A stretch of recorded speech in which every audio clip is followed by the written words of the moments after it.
ভিন্ন নিয়ম বানান না। নারী রুকু করবে একরকম, পুরুষ রুকু করবে অন্যরকম, নারী সেজদা করবে একরকম, পুরুষ সেজদা করবে একরকম। এই বিধান যারা বানাইছেন তাদেরকে জিজ্ঞেস করে দেখবেন, পুরুষ ইমান আনবে যেমন, নারী ইমান আনবে কেমন? পুরুষ ইসলাম গ্রহণ করবে যেমন, নারীরা ইমান কেমন করবে বলেন? আলাদা আছে নাকি?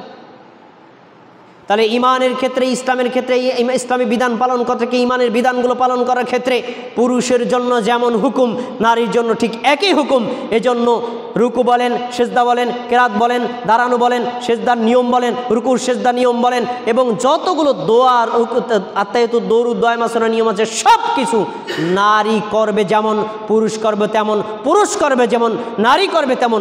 নারী এবং পুরুষের সলাতের কাইফিয়াতগত, পদ্ধতিগত এক চুল পরিমাণ ভিন্ন নিয়ম নাই। যদি কোনো নারী পুরুষের চাইতে ভিন্ন নিয়মে সলাত আদায় করে, তার এই সলাতের ওই নিয়মটা বেদাত বলে গণ্য হবে, আর বেদাতি সলাত আল্লাহ কবুল করবেন না। সিদ্ধান্ত আপনার। সম্মান।